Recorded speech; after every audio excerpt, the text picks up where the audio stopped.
तो सबसे पहले हम फोर्ट्रॉन की इंट्रोडक्शन और हिस्ट्री के बारे में बात करते हैं। फोर्ट्रॉन बेसिकली दो वर्ड्स के कम्बिनेशन से बना है, जिनमें से पहला फार्मूला और दूसरा ट्रांसलेशन है। फार्मूला में से फॉर और ट्रांसलेशन में से ट्रॉन को रख लें तो फोर्ट्रॉन बन जाता है। अब अगर हम फोर्ट्रॉन के वेरिएंट्स की बात करें तो सबसे पहले फोर्ट्रॉन 1 आया, फिर फोर्ट्रॉन 2 आया, फिर इस तरह मज़ीद आते गए। लेकिन जो इनमें से फेमस हैं और आजकल भी यूज़ हो रहे हैं वो फोर्ट्रॉन 77, फोर्ट्रॉन 90 और फोर्ट्रॉन 95 हैं। इसके बाद मज़ीद भी आते गए और जो लास्ट फोर्ट्रॉन का वेरिएंट है वो फोर्ट्रॉन 2018 है। लेकिन हमने फोर्ट्रॉन 90 को यूज़ करना है, ये हमारे पास एप्लीकेशन की फॉर्म में मौजूद है। फोर्ट्रॉन काफ़ी सिंपल लैंग्वेज है। इसमें इनपुट के लिए हमने रीड स्टार कोमा या फिर read bracket star comma bracket use करना है, और आउटपुट के लिए प्रिंट स्टार कोमा या फिर write bracket star comma bracket use करना है। ये हमारे पास चॉइसेस हैं, इनमें से कोई भी एक अपनी मर्ज़ी से यूज़ कर सकते हैं। और फोर्ट्रॉन में 5 किस्म के डेटा टाइप्स हैं, जिनमें पहला है इंटीजर, दूसरा है रियल जिसमें पॉइंट्स वाले नंबर होते हैं, तीसरा है करैक्टर, चौथा है लॉजिकल और पांचवा है कॉम्प्लेक्स जिसमें एयोटा वाले नंबर होते हैं। लेकिन अब सवाल पैदा होता है कि फोर्ट्रॉन लैंग्वेज को यूज़ कैसे करें। तो उसके लिए आपने प्ले स्टोर को ओपन करना है और फोर्ट्रॉन IDE सर्च करना है। फिर इस नेम का आपको एप्लीकेशन मिल जाएगा जैसा कि आपको शो हो रहा है।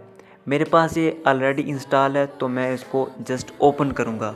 ओपन करने के बाद इसकी राइट साइड पर कुछ ऑप्शंस हैं, बॉटम पर कुछ ऑप्शंस हैं, लेफ़्ट साइड पर कुछ ऑप्शंस हैं और टॉप पर कुछ ऑप्शन हैं। तो सबसे पहले हम राइट साइड को एक्सप्लेन करते हैं। राइट साइड में जो फर्स्ट ऑप्शन है 3 लाइंस का, इसमें सिर्फ 2 फंक्शन यूज़ होते हैं, जिनमें एक न्यू प्रोजेक्ट और एक सेटिंग का ऑप्शन है। उसके बाद जो सेकंड ऑप्शन है, इस पर क्लिक करने से मोबाइल स्क्रीन वर्टिकल या हॉरिजॉन्टल मोड में चेंज होती है या फिर पोर्ट्रेट या लैंडस्केप मोड में। उसके बाद नेक्स्ट ऑप्शन आउटपुट डिस्प्ले का है। इसके 2 टर्मिनल्स हैं, टर्मिनल 1 और टर्मिनल 2, जो कि हमें आउटपुट दिखाते हैं और क्लियर से स्क्रीन क्लियर हो जाती है। उसके बाद जो नीचे वाला ऑप्शन है, इसे कोड एडिटर डिस्प्ले भी कहते हैं, इनपुट डिस्प्ले भी कहते हैं या फिर सोर्स कोड भी। यहाँ पर हमने अपना प्रोग्राम टाइप करना है। उसके बाद नीचे वाले 3 ऑप्शन है वो हमारे फ़िलहाल इस्तेमाल में नहीं है। फिर उसके बाद सेटिंग वाले ऑप्शन पर क्लिक करके हम कोड एडिटर बैकग्राउंड को चेंज कर सकते हैं, इसका फ़ॉन्ट स्टाइल चेंज कर सकते हैं, फ़ॉन्ट साइज़ चेंज कर सकते हैं और फ़ॉन्ट का कलर भी चेंज कर सकते हैं, जैसा कि मैंने इनपुट डिस्प्ले का बैकग्राउंड चेंज किया। और बिल्कुल इसी तरह हम टर्मिनल डिस्प्ले या फिर आउटपुट डिस्प्ले का background colour, font style, size वगैरह भी चेंज कर सकती हैं। जैसा कि अब मैं आपको आउटपुट डिस्प्ले का कलर चेंज करके, जैसा कि मैं इसका कलर कर रहा हूँ, नीला कर लेता हूँ, ठीक है, तो ये आप देख सकते हैं। उसके बाद नीचे एक ऑप्शन है जो हमारे इस्तेमाल में नहीं है, और लास्ट वाला जो ऑप्शन है वो एग्ज़िट करने के लिए इस्तेमाल होता है। अब नेक्स्ट हम बॉटम वाली साइड पर जाते हैं। तो इसको यूज़ करने से पहले मैं डिस्प्ले पर कुछ लिख लूँ। लिखने के बाद जैसा कि आप देख सकते हैं नीचे इनके 4 ऑप्शन हैं, ठीक है। तो बेसिकली ये function side by side movement को ज़ाहिर करते हैं, यानी कि अगर लेफ़्ट पर क्लिक करूँ तो लेफ़्ट साइड पर पहुंच जाऊंगा, अगर राइट पर क्लिक करूँ तो राइट साइड पर पहुंच जाऊंगा। इसी तरह जो दूसरे एरोज सिंपल हैं वो वर्ल्ड बाय वर्ल्ड मूवमेंट को ज़ाहिर करते हैं, यानी कि मैं अगर राइट साइड पर क्लिक करूँ राइट एरो पर तो वो एक वर्ल्ड आगे जाएगा। इसी तरह बाकी फंक्शन भी यूज़ में आएंगे। अब हम लेफ़्ट साइड की बात करते हैं। यहाँ पर जो फर्स्ट ऑप्शन है ये हमें कलर कोड्स बताता है, यानी कि फ़लाँ कलर के ये कोड्स हो सकते हैं। सेकंड ऑप्शन हमें प्रोजेक्ट्स बताएगा जो हमने फोर्ट्रॉन के अपने मोबाइल में सेव किए होंगे। इसके बाद जो थर्ड ऑप्शन है वो हमें बिल्ट इन फंक्शन के बारे में बताता है, यानी कि वो तमाम फंक्शंस जो इस एप्लीकेशन के डेवलपर ने इसमें स्टोर किए हैं, इनका कोई ख़ास मतलब होता है। इसके अलावा यूज़र डिफाइंड फंक्शन होता है, यानी कि जो यूज़र फंक्शन को लेता है, जैसा कि XYZ फंक्शंस हम लेते हैं, हम यूज़र होते हैं, फिर इसको हम अपने इस्तेमाल में लाते हैं, यानी कि कोई वैल्यूज़ देकर, तो वो यूज़र डिफाइंड फंक्शन होते हैं। उसके बाद जो नेक्स्ट ऑप्शन है वो किसी फाइल को इसमें ऐड करने की तरफ इंडिकेट करता है। यानी कि अगर आपका दोस्त आपको कोई फोटोन का प्रोग्राम भेज रहा है व्हाट्सएप पर या किसी और के थ्रू, या गैलरी में सेव है आपका, तो इस पर क्लिक करके डायरेक्ट आप ओपन कर सकते हैं। फिर नेक्स्ट हम टॉप साइड पर आते हैं। यहाँ पर फर्स्ट ऑप्शन प्रोग्राम को रन करवाने के लिए इस्तेमाल होता है। उसके बाद नेक्स्ट सेव करने के लिए, तो आपका प्रोग्राम ऑटो सेव हो जाता है वैसे। फिर नेक्स्ट वही प्रोग्राम जो उससे अगला वाला है वो फाइल को गैलरी से ओपन करने के लिए, जिसको हम रिसेंटली एक्सप्लेन कर चुके हैं।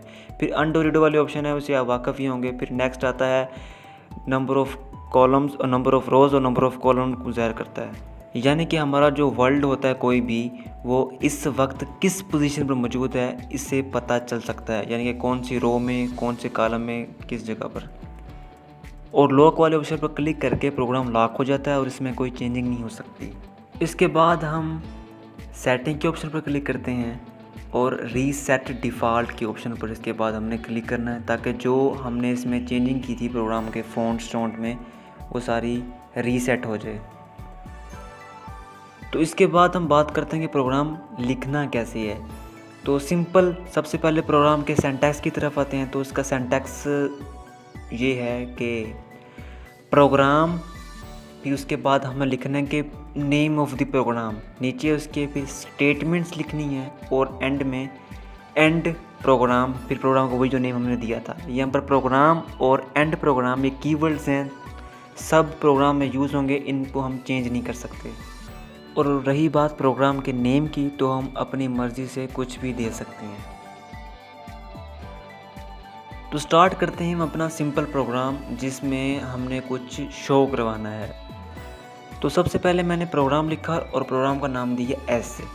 फिर नेक्स्ट में शो करवाना है मैंने कुछ भी, जैसा कि मैं जी शो करवा रहा हूँ, और मैं इसको लिख रहा हूँ डबल इन्वर्टेड कॉमास में। तो जो कुछ भी डबल इन्वर्टेड कॉमास में होगा वो एज इट इज़ आउटपुट हमें शो हो जाएगा। उसके बाद एंड प्रोग्राम और प्रोग्राम का नेम। अब प्रोग्राम को मैंने एग्जीक्यूट करवाना है, तो रन के ऑप्शन पर क्लिक करूँगा और इसे मैं कोई नेम दे देता हूँ। जैसे यहाँ पर मैंने नेम दे दिया ए का। इसके बाद ओके ऊपर क्लिक कर दिया। अब अगेन रन के ऑप्शन पर क्लिक करूँगा। अब यहाँ पर 2 टर्मिनल शो हो रहे हैं, तो किसी पर भी क्लिक करके आउटपुट शो की जा सकती है।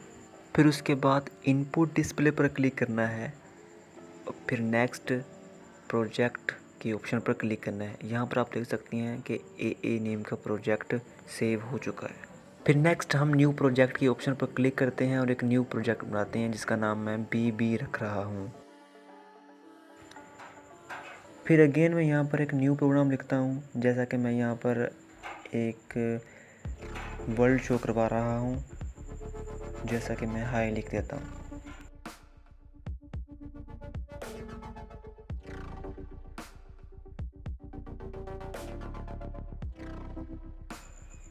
अब प्रोग्राम मैंने टाइप कर लिया है, अब इसको रन करवाता हूँ। रन करवाने के बाद सेकंड टर्मिनल यूज़ कर रहा हूँ। तो जैसा कि आउटपुट शो हो गई है, ऊपर क्लियर के ऑप्शन से मैं स्क्रीन को भी क्लियर कर देता हूँ। फिर प्रोजेक्ट पर मैं क्लिक करता हूँ। यहाँ पर आप देख सकते हैं कि दोनों प्रोजेक्ट शो हो रहे हैं। अब किसी भी प्रोजेक्ट पर क्लिक करके मैं एक प्रोजेक्ट से दूसरे प्रोजेक्ट में स्विच हो सकता हूँ, लेकिन मेरे मोबाइल में टेक्निकल एरर है, तो इस तरह नहीं हो पा रहा। तो शायद आपके मोबाइल में हो जाए।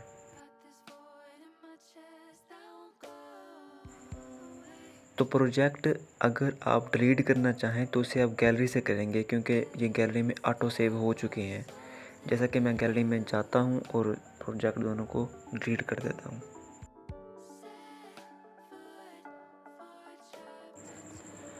तो नेक्स्ट मेथड है कि फोर्ट्रान को हम ऑनलाइन भी परफॉर्म करवा सकते हैं। तो इसलिए सिंपल हमने क्रोम पर फोर्ट्रान ऑनलाइन कंपाइलर लिखना है, तो काफ़ी सारे कंपाइलर आ जाएंगे।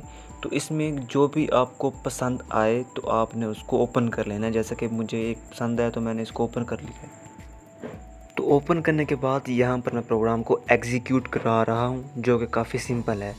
तो इसके बाद आपने क्या करना है कि सिंपल 3 डॉट्स पर क्लिक करना है। क्लिक करने के बाद वहाँ पर एक ऑप्शन है ऐड टू होम स्क्रीन। तो उस पर आप क्लिक करने से कि ये जो वेबसाइट है आपकी होम स्क्रीन पर एक एप्लीकेशन की सूरत में डिस्प्ले होगी, जिसके बाद आप इसको इजीली यूज़ कर सकते हैं।